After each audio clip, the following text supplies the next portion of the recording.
as you are leading your members and working on club vibrancy. As you know, we haven't talked a lot about attracting new members and some of the typical conversation that you may hear when we talk about membership in our district. Instead, our focus has really been on club vibrancy and relevancy for our members for the purposes of member engagement, which we know will deal with our issue, which is retention, as we know and we've already talked about. And so in an effort to help keep this top of mind, and again, like I mentioned earlier, to share best practices, we are getting together quarterly for a quick 45-minute call to share those ideas, to learn what is and isn't working in your clubs, and to really work on this together. So that's the purpose of this call. So I appreciate you joining us here today. So I just wanted to give a quick recap of where we're at today. For the district, we started the year July 1, 2014 with 1,815 members. This is a typo. I had this last time. I forgot to go in and correct it, but it's actually July 1, 2015. Our starting number was 1,814, so we were down by one member. When I pulled our report up last week, we're at 1,819 members. So we've had a small net gain, which leads me to this next slide. So these are clubs that have had positive growth. They're trending in the right direction. And those that have the black asterisk next to their name are showing growth that is on track for 10% for this year, which is something that we've asked all clubs to consider is a growth goal of 10%. Now, I want to reiterate, I know there's clubs out there that are working really hard and they're doing the right things. They're working on vibrancy and relevancy, which is not a silver bullet. It doesn't happen overnight. It takes time. And so I don't want to be discouraging to anyone, but I do want to take a moment and just celebrate when we are moving forward. So now you might be wondering, well, if all of these clubs are having positive growth, why do we only have a net gain of 5? Well, because we have clubs that are, of course, losing members, and so the end result for the district is a net gain of 5 from our July 1 start number. What we want to be mindful of is, we know, because as club leaders, as you're working on taking care of your roster, we're going to be coming up to the semi-annual due time here in December, and people are going to be cleaning up some of their roster. So that always, of course, impacts our numbers. So again, it was intended to just celebrate that we're headed in the right direction moving forward, and I want to congratulate those clubs that are showing those results. But again, I know everybody's working really hard, and I appreciate that. So that leads me to the purpose of our call today, is just a continued focus on club vibrancy and leadership. I met David Norris at a Zone Institute training in Denver, and we were in a membership breakout group, and David was asked to take over for a few minutes as somebody else left the room. And he was speaking my language, as he was talking about his concepts of Rotary vibrancy and the issues that the organization as a whole faces. I just really, what he said really resonated with me, and I asked him to come and present to our group today. So I want to just quickly introduce David. You see some of the highlights here, but David Norris is a banker, an outlaw biker, a Rotarian, a husband, father, grandfather, leader, and served as an infantry officer in the United States Marine Corps. He has extensive experience in leadership positions in both the corporate world of banking and the volunteer world of Rotary International. David is the former Chief Operating Officer of Happy State Bank, headquartered in Amarillo, Texas, where he worked for 24 years and continues to coach, teach, and mentor employees there. David continues to study with and be mentored by many of the great thinkers of our time, including Paul Martinelli, Mary Morrissey, John Maxwell, and Les Brown. David's a founding member of the John Maxwell team, and as such is a John Maxwell certified leadership trainer and coach. He's continuing to study under Mary Morrissey, and he's a Life Mastery Consultant with the Life Mastery Institute. He studied under Les Brown and is the Les Brown Platinum Speaker. David is now a full-time executive leadership development coach, and his passion in leadership development and helping others to find and realize their dreams through his speaking, coaching, teaching, and mentoring. So please welcome our speaker today, David Norris. Hey, thanks, Jennifer. That's I almost believe that bio and introduction. Thank you. That was really good. And thank you, guys. You know, looking at your numbers and everything, it's definitely something to be proud of.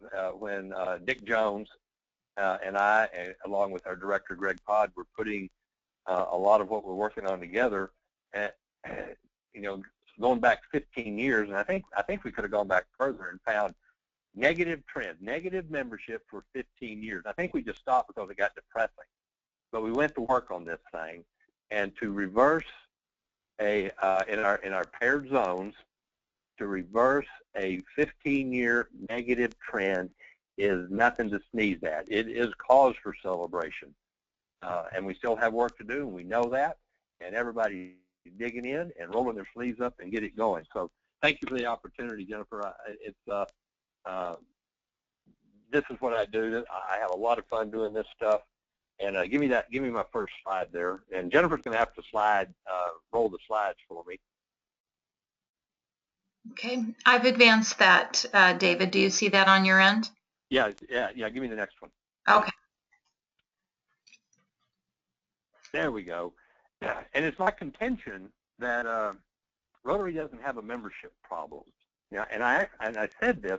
I first brought this up. This is back when the Zone Institute was in 2013, December 2013, at the Zone Institute in Bastrop, Texas. There were about 200, 300 people in the room. There was a buzz in the room. We were, you know, we just done a little exercise to gather some information and some things like that. And I got the microphone, and I just made a statement. I said that Rotary does not have a membership problem. And turn the page, please. I said that Rotary has a leadership problem. Okay, so there it is. I said it. It needed to be said. And when I said that, that room of 200-300 people got really quiet and really turned the heads of some very senior Rotary leaders around, you know, kind of the old different strokes type of thing. What you talking about, Willis? Turn their heads. And I said it then, and I still say it now. Slide, please. And here's why I say that. Law number 2 of John Maxwell's 21 irrefutable laws, and if you guys have never heard of John Maxwell, Google him. He's the nation, if not the world's, foremost expert on the subject of leadership, and a very good friend of mine, and I'll be with him next week in San Francisco.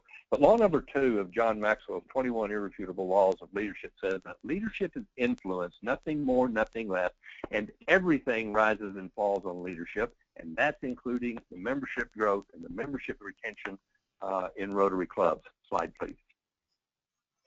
Now, Rotary leadership, any leadership, especially Rotary leadership, at any level, is just like anything else. It is not exempt from any of the laws, principles, levels, or axioms of leadership.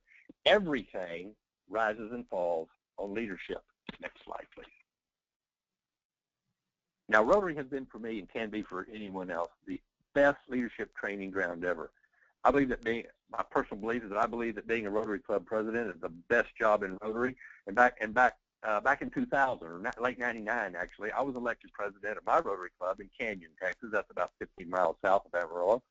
And about that time, my boss, our CEO of my bank, he said, "Hey, check this out. Here's the 21 irrefutable laws of leadership, and in particular, law number 2, which I just went over. In that chapter on the law of influence, John Maxwell writes that when CEOs of companies ask him what they can do to determine the leadership potential and ability of their employees, John tells them to get them to leading volunteers, because it is when you lead volunteers that true leadership comes out, because one must lead in the purest sense, because all you have is your own ability to influence others to accomplish the goals and objectives of the organization. You don't have a paycheck to dangle over their heads, only your own ability to influence others." And after reading that, I made the conscious decision that not only was I going to be the best chief operating officer in the world, but I also made the conscious decision that I was going to be the best Rotary Club president the Canyon Rotary Club ever had.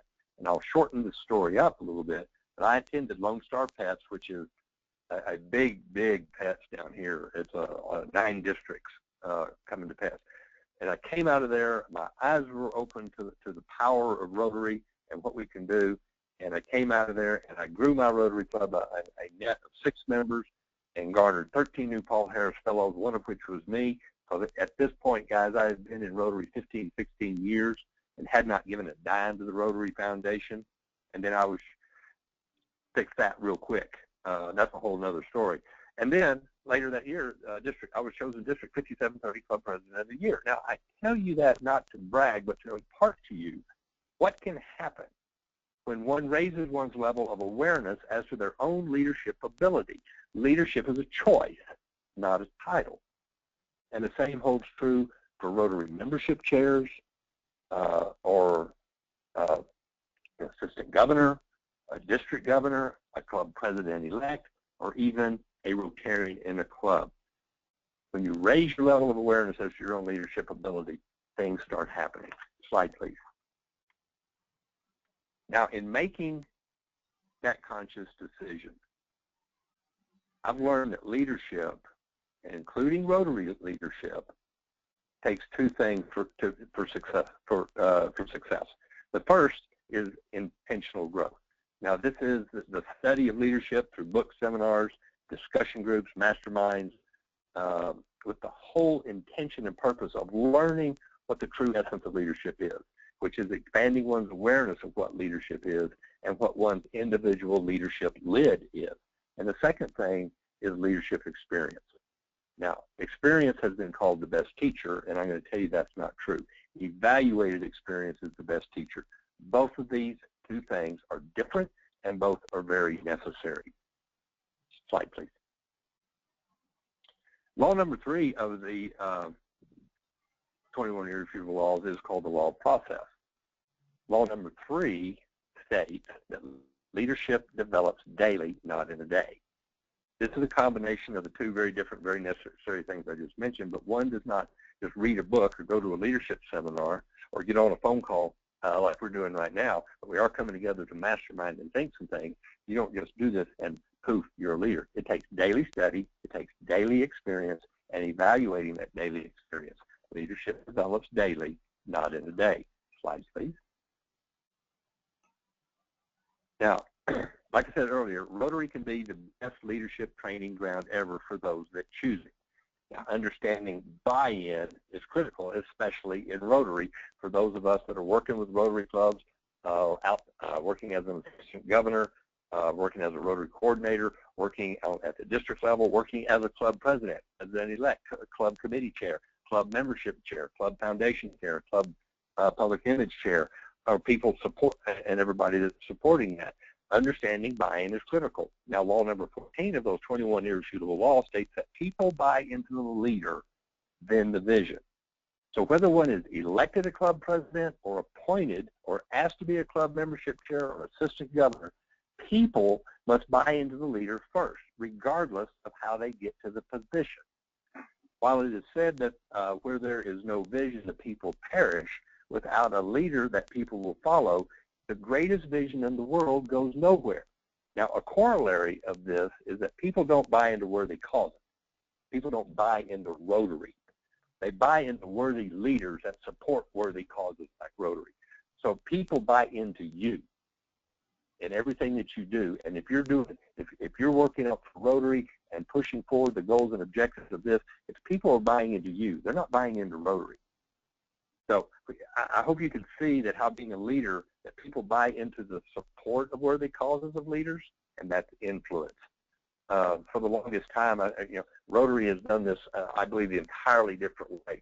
And of course, you can look on the Rotary website and you can get all kinds of wonderful materials, effective planning guide for effective Rotary clubs, and we got this beautiful color brochure for being a vibrant club. And then Dick Jones and I have created this massive toolbox of best practices and everything like that. It does no good until leaders take those and take it down there. What Rotary has done for years is what's called leadership by assumption. Leadership by assumption is where you bring the people from where you are. In other words, Evanston, Illinois, or the district governor or the Rotary coordinator, come up here to where I am. Leadership by assumption doesn't work. Leadership by assumption, bringing the people up to where you are, does not work. You have to bring the people from where they are.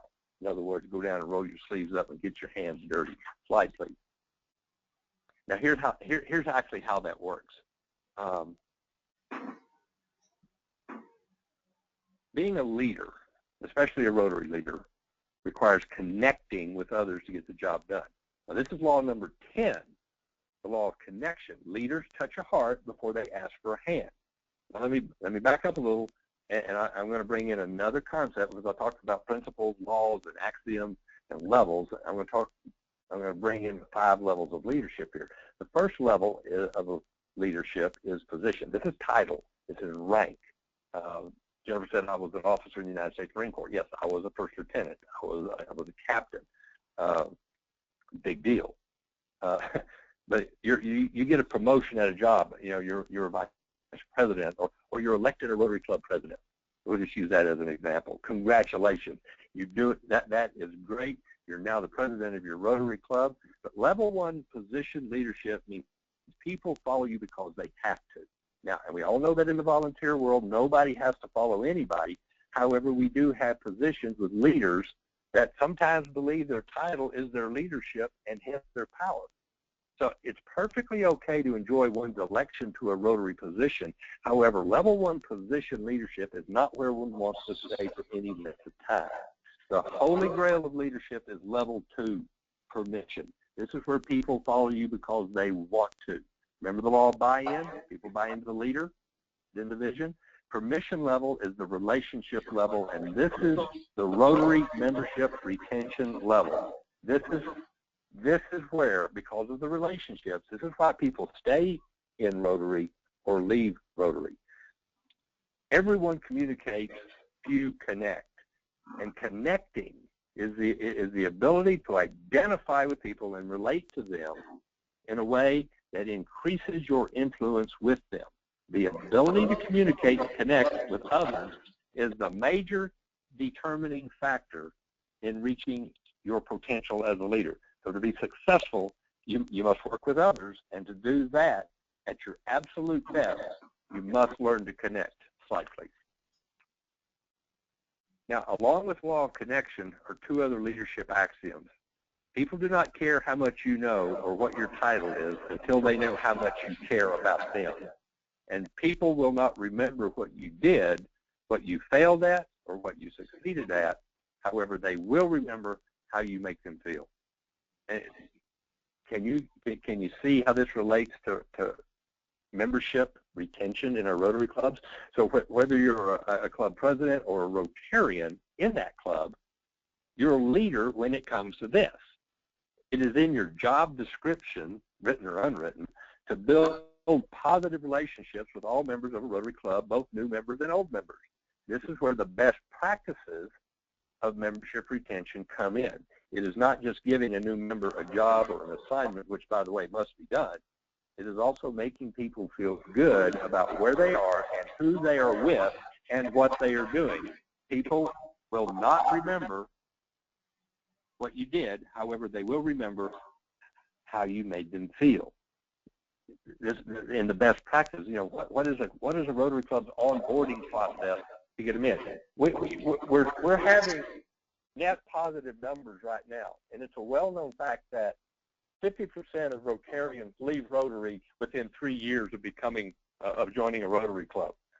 And the paired zones, we were up nearly 1,000 members going into June of this year. And then the semi-annual reports came out, clubs purged, this, that, and the other. But a lot of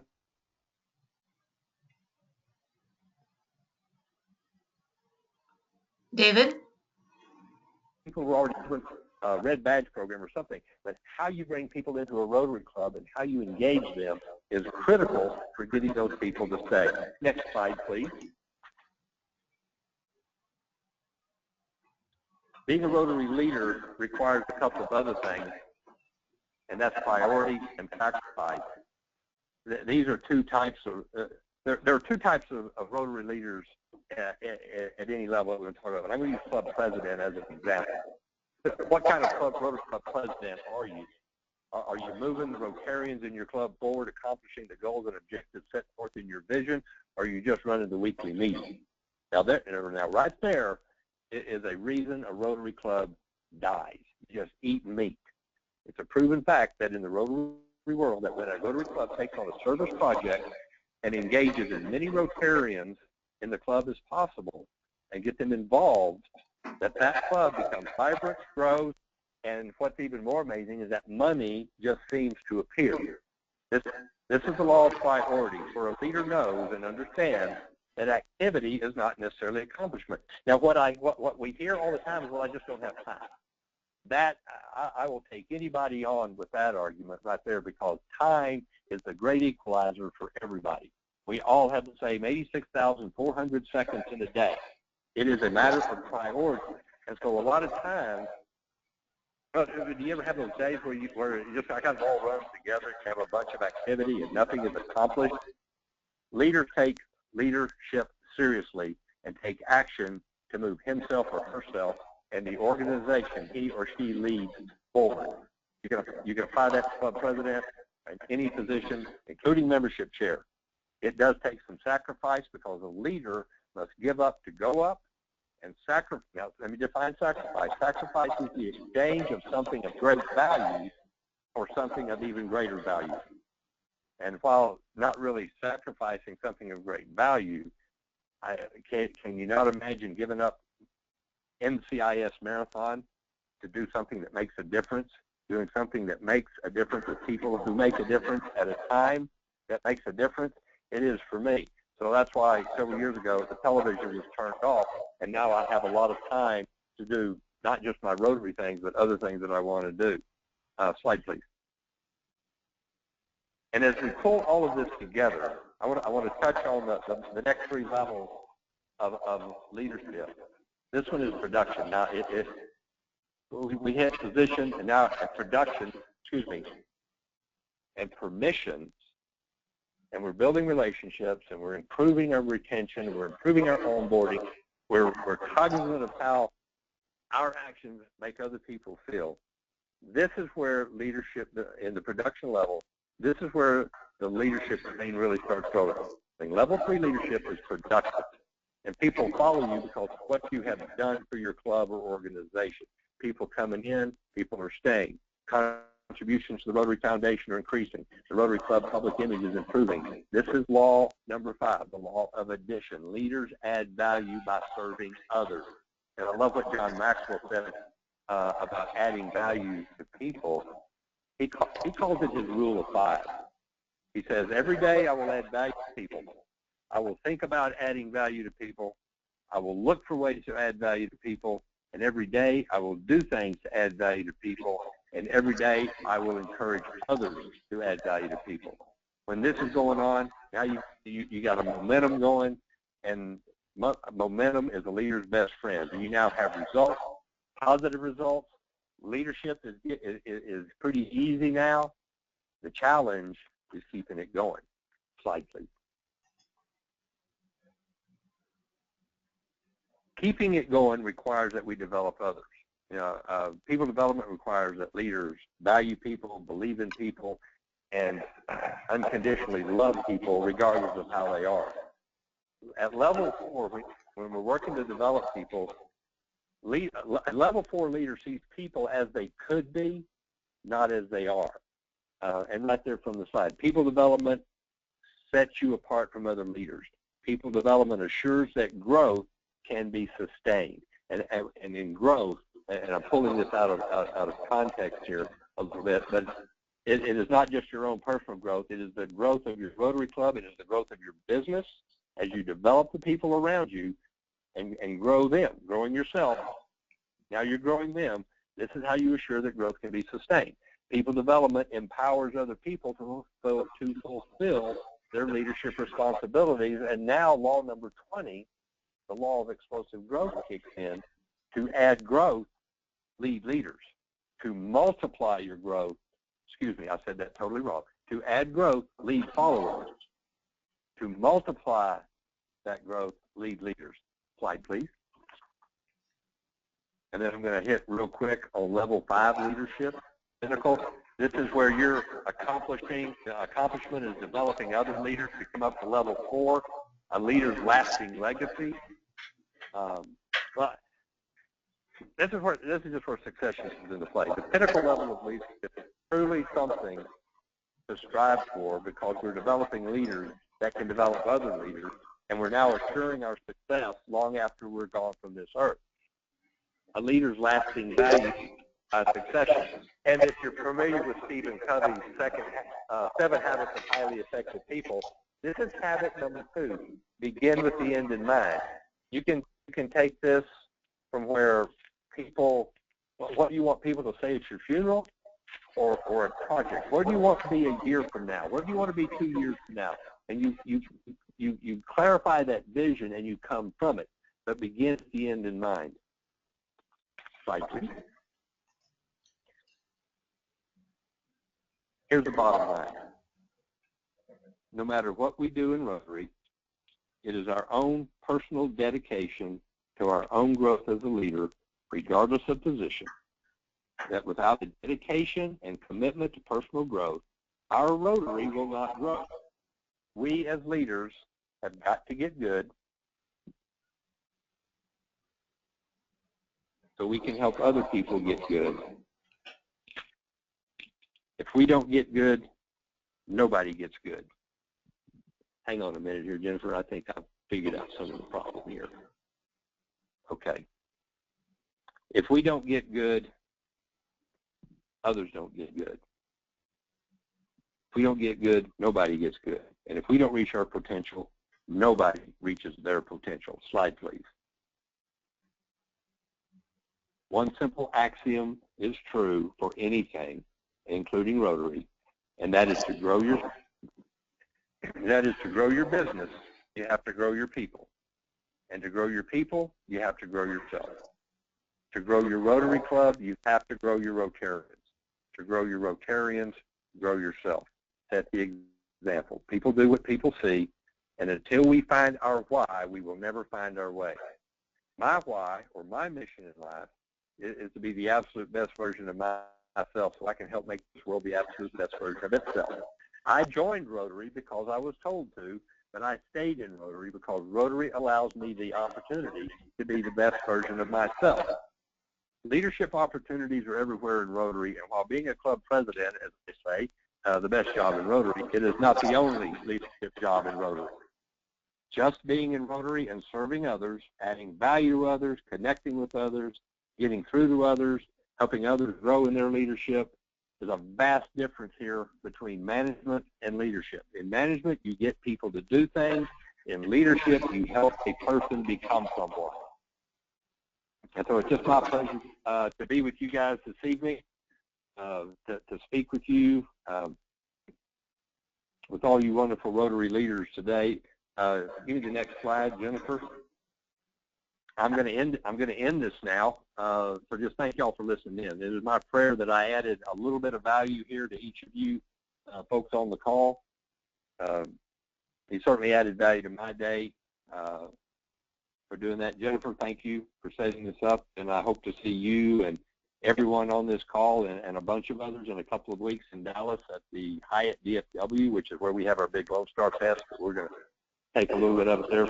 This will be the second annual Rotary Zone 21B and 27 Membership Summit. It's on Friday and Saturday, November 13 and 14, and this is not your normal Rotary meeting like a pet assembly or conference. This is leaders coming together to learn together, work together on building and growing Rotary leaders. This summit is about getting good so we can help make others good.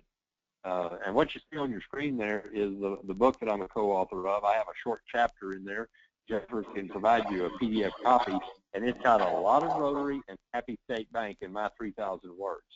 All the laws and axioms that I've spoken about are put into action in my Rotary story that I talked about in there. So with that, feel free to call on me. Jennifer can give you my contact info, if I can ever be of service or support to any of you, to your business, and especially your Rotary Club. And with that, Jennifer, Thank you, David. How'd I do time now? You're doing great. And if you have 15 minutes, we're going to open it up for some Q&A and just some group discussion. Cool. And I'd love for you to participate in that if you sure. Have the time to do so. Okay. Love to. David, I appreciate it so much. Well, we're going to move through a couple of just housekeeping things, and then I want to open it up so we can have some group discussion and talk about, like I said, those ideas and challenges that you're experiencing. I just wanted to touch quickly on Rotary 101. This has been a learning experience for us. For those of you that aren't familiar with it, Rotary 101 was a district initiative aimed at supplementing what clubs are doing for new member orientation. So David talked earlier, we've mentioned that, most of the Rotarians that leave do so within the first 3 years. So why are they doing that? Well, it's because they're not engaged. So the makeup of Rotary 101 is helping people find their Rotary why under the umbrella of service, leadership, and fellowship. So we believe that people are going to become engaged in one of those 3 avenues most likely. And so again, as we're learning and adjusting this content, we have just a little tiny bit of Rotary fundamentals in there to support those different areas, but really it has been examples from Rotarians about how they found engagement through Rotary through one of those avenues. So, some of the things we're learning, as you can see here, is we need to make it a little bit more interactive, and the people that have been there have responded favorably to evening versus weekend events. That's something I just want to share with you. Now, that being said, those are all people that are attending an evening event, so obviously, that was a positive choice for them. So that's something I think we as a district need to continue to talk about. We're in a time-deprived society, and we want to find ways to connect with people that works for them, that's meaningful for them, and that we're going to have the most likelihood for success. I want to get your feedback on what maybe you've heard and any 2 cents that you have. We've added a November 19th Rotary 101, as you can see here on our upcoming events in Idaho Falls. So for people that are in that eastern Idaho area, they have the benefit of being at the end when we're hopefully getting better at this. But you can see the other dates on here. David talked about the 2nd Annual Presidential Membership Summit in Dallas. If you have an interest in attending that, please contact me. We may have an incentive that would help somebody from our district to go and attend, but I encourage all club leaders to consider attending this event. Again, they're going to be talking about these Rotary whys. How do we help people find that Rotary why? We've already mentioned the Rotary 101 in Idaho Falls. I've put the dates for the Q3 leadership call. I haven't completely finalized that call, but I think I'm leaning towards vetting new members as one part of it, and then we'll have a part 2 of that. But I think that's an interesting conversation, something we want to talk about. Are we getting the right people in Rotary? And then I also just wanted to have you mark the dates for the Midwinter Leadership Assembly in your area. And then I encourage you to also check the district for other important dates, such as foundation seminars, etc. Okay, so at this time I would like to go ahead and open up the line. So if you've muted yourself, if you will unmute yourself now. And I'd like to just have an open discussion about, how you're feeling, what's working, what's not. And so maybe you can get some peer feedback here in this forum. I want to thank David. Some of the things that you said really resonated with me. Was I think it's law number 4 that they will follow a leader, then the cause. And I think that sometimes we have the assumption that they're in Rotary, they're already committed to it, and they're going to do as we ask. But a lot of times they're going to do what you ask because you're important to them.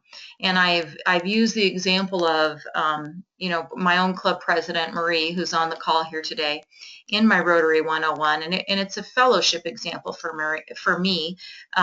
Fellowship and leadership are the reasons I am most engaged in Rotary. And I'm a busy person too, and our club was having a coat drive, and I felt like, I said to myself, boy, I don't really have time. But Marie was asking, and she's my friend, and I wanted to support her. So I did it for Marie. Not that I don't think Thank you, Jennifer. it's not that I don't understand the impact of the coat drive, but I wanted to support her. So I also appreciated your comment about sacrifice. I shared with David last week, I was kind of boo-hooing about attendance of events. And my primary communication medium has been email. And David, reminded me that you need to take the time. It's a sacrifice. So you need to reach out to these individuals one-on-one. So, I needed that little reminder. And, that's what these calls are for, to help us remember that, what we need to be doing and to support each other and give each other ideas. So I'm going to quit talking and ask for questions, comments, ideas, thoughts that the attendees have on the call. You can also use your chat if you want to type in your message versus speak it. This is Marie. Yes. Can you all hear me? Yes, I can hear you. Okay. First of all, I want to thank you for organizing this, Jennifer. It's been a great resource, and thank you, David, for your insight. I was reminded recently, and I just want to share this with everyone, from some of our older members, and I'm going to say 70 years plus, and they reminded me after a meeting about the law of connection, because again, I was concerned about people not being engaged, and they said, we need to connect with people. And they shared with me some things they did back in the day before we had all these different mediums. And it just reminded me and resonated with me that people do by us. They do things because we personally ask and because we care enough to ask them, and that it's a personal connection. It opened my eyes, and that was a couple weeks ago, and it really was a humbling experience to really, I was honored that they trusted me to share that wisdom, but more importantly, it is about leadership, and they reminded me what a good leader does, and I'm really thankful that they shared that with me. But it takes sacrifice, because I thought, oh my goodness, I have to call people. I'm sorry, what I was going to say, jumping in on top of that, is that everyone communicates, you connect, and it takes energy to connect. It takes that extra mile, the extra effort to increase communication. And people's emotional batteries are charged by being together and building relationships. When people say positive things and people feel good about what they're doing, and people are become more accepting without reservation, because of trust is being demonstrated, and people display a connection on a more emotional level. That's that why I was talking about. Until you find your why, you won't find your way. Well, and I agree, and one thing that they really helped me understand is that for me to sacrifice and take 3 minutes out of a day to call somebody and just ask them to do something, or say, hey, I missed you, you haven't been around, shows that I care about them. Yeah, and you use 3 minutes to make a phone call versus 10 minutes to word an email. Exactly. Yeah. Yeah, I agree. And, so we're talking a lot about ideas today, but I also want to share tactics. So tactically, how can we create opportunities for connection? So that's something that we talked about recently in our club. And one of the ideas that was presented, which I thought made a lot of sense, because we happen to have a lot of young family members or young people with young family in our club. And they have a resistance to meeting in the evening and on weekends when it's their, deemed family time. And so we're trying to figure out, how do we create opportunities where they can connect, where this fellowship is created, where relationships are created when time is difficult for them to manage outside of their currently budgeted Rotary time. And so we talked about having every other month just a fellowship meeting where it is open and it's structured interaction. So it's not just a free-for-all, but there is some activities planned that help people connect, meet, and maybe understand at a deeper level the other Rotarians that are in the club. It doesn't mean that we abandon other fellowship activities, outside of our regular Rotary meeting time, but it gives those that have a difficult time finding time outside of that that opportunity to get involved in that way. So that's maybe one tactical idea on how you can execute that within your own club. Jennifer, let me jump in here and add to the commercial about the membership summit in Dallas. Is that in that day, essentially a day and a half, Friday afternoon, Saturday morning, Saturday afternoon, with fellowship Friday evening and Saturday evening. We're going to focus on three primary things, because throughout the zone we find what you just brought up to be an inhibitor, an obstacle. So we're going to concentrate on three things. First thing we're going to concentrate on Friday afternoon is retention, and it's not. And we're going to break out, and we're going to go over the toolboxes on all the tools that we have. But we're going to talk about the attitude of retention, the leadership of retention, and the flexibility that's required of retention. And then Saturday morning we're going to talk about the satellite concept, which is essentially what you were just talking about, carving out time. A satellite is an alternative meeting time and place that allows you to bring in other people and under different circumstances in the Rotary. And we're going to spend 4 or 5 hours just on the best practices and how to do that, how to comply with all the Rotary rules, which, by the way, there are no Rotary police, so don't worry about rules. And I heard that from John Huco, the General Secretary himself. And then the other thing we're going to talk about is we call them young professionals now, people under the age of 40 or something like that. We've got one young professional coming in that will be on the agenda who said she couldn't come because she just had a baby. I said, well, bring the baby, bring it, come on, let's go. So Rotary's family, this is what we're going to do. And this whole concept of under 40 is kind of strange to me, that we're paying so much attention to it, and I tease these guys about it. I'm 61 years old, but when I came into Rotary, I was 29. I was a young professional, in that thing. But we're going to concentrate on the attractiveness of Rotary to the young people. We've got Mitty Chang coming. If you've never, Mitty Chang is a Rotaract district governor, and he's the president-elect of his Rotary E Club in Washington State, and a lot of other people coming in, and we're going to meld all these things together in best practices, and you can learn a lot of ideas, which, by the way, everything that we bring up we know works because we took it from places that are working. So I'll be quiet about that. Yeah, I appreciate that, David. And again, if anybody has an interest in that, please do reach out to me, because we may have an opportunity for you there. One thing I wanted to mention too, when you talked about the young professionals, and I agree, there are different areas and pockets where we can focus on in terms of graphics. But when I'm talking to clubs, I tell them, you know what, I'm looking for good Rotarians. And so I mentioned to you earlier that our Q3 leadership call is going to be on how do we identify those people. And I think that's a good conversation to have, and something to think about too is when people seek out your club. And David, you mentioned you joined Rotary for Business. I did the same thing. And then, of course, changed over time. My motives did. And so I think that happens a lot, and that's okay. But I think it's important that we help people understand when they first come, what is this organization? What is your reason for wanting to be here? Do the values align?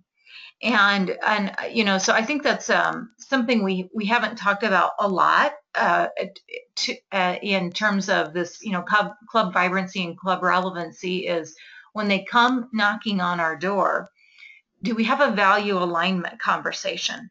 And so that's something that we're going to, like I said, in the next quarterly meeting, talk a little bit about is what does that sound like and how can we orchestrate that so we don't come off the wrong way and create and be offensive.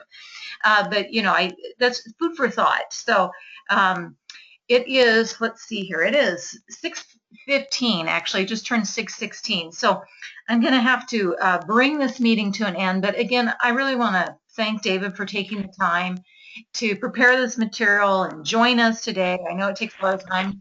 He's a busy guy. And I appreciate all of you taking the time here today. I told David when we were talking about this, the people that are on this call are the people that get it. And, so I know that this information resonates with you, and these are things that you already, some of them might be new concepts to you, but I know that you guys are working hard at what you're doing. And I recognize that. But, I think we all sometimes need a little refresher. And I know, Marie, you shared your little refresher story, and David kind of reminded me last week about, it takes sacrifice. You're going to have to pick up the phone and call. And so I hope that that's what this serves for you today, that it's a reminder and kind of a check and a reset button for you if you need it, because I think we all need that at times. So I appreciate everybody's taking the time. Please email me questions, concerns, challenges, best practices. I want us to share collectively with one another so we can continue to work on vibrancy for the sake of our members and Rotary. So thank you, everyone. Have a great rest of your evening. Thank you. Thank you. Thank you, Jennifer. Thanks, everybody. Be well. Bye-bye. Thank you. Thanks, Jennifer.